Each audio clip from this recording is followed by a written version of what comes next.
হাদিসে কথা বলেছেন। কি কথা বলে ঠিক না? কেন আমাদের দেশে কি একটা অভাব আছে? ওই যে গোলাম বলেছে, গোলাম হয়েছিলাম, কথা ধরে বললাম, কিন্তু সে বলেছে দেখেন পুরা বাংলাদেশের সব নেতৃস্থানীয় লোকেরা একদিকে, সে একদিকে সেই কথাগুলি বলেছে যে যদি অন্য দেশের পক্ষে নেওয়ার কারণে যদি বেজার হয় তো এই যুগে তারা ইন্ডিয়ার পক্ষে নিলে তারা সবচেয়ে বড় বেজার। কথা বলবেন?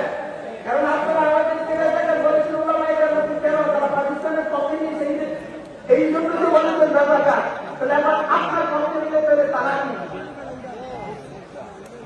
কি বলে তারা কি?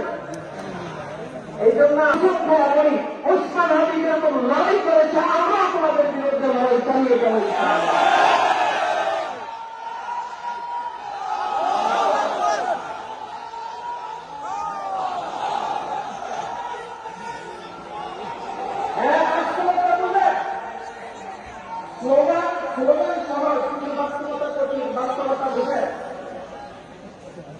কি করলো?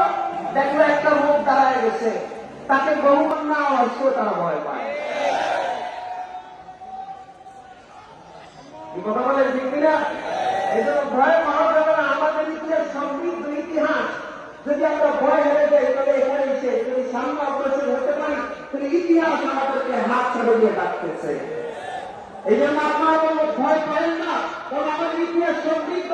আমাদের ইতিহাস সালাউদ্দিন আইয়ুবী রহমতুল্লাহের ইতিহাস, আমাদের ইতিহাস তারিক বিন জিয়াদের ইতিহাস, আমাদের ইতিহাস মোহাম্মদ বিন কাসিমের ইতিহাস, আমাদের ইতিহাস সুলতান সালাউদ্দিন আইয়ুবীর ইতিহাস, আমাদের ইতিহাস সুলতান মাহমুদ গজনবীর ইতিহাস।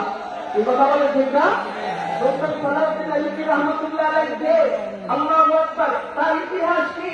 এটা থেকে শিখো মুসলমান, একজন বেঈমান, একজন আমি এই নবীকে এমন মহব্বত করি আজকে তোমার জিহ্বাকে চালিয়ে প্রতিশোধ দিলাম।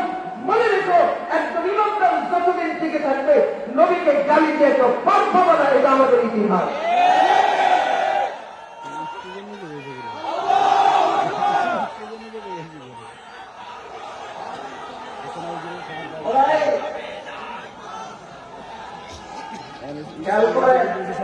আমরা আমাদের ইতিহাস বলবো না, আমরা আমাদের ইতিহাসের সামনে আগাবো। রাজি আছি না ইনশাআল্লাহ?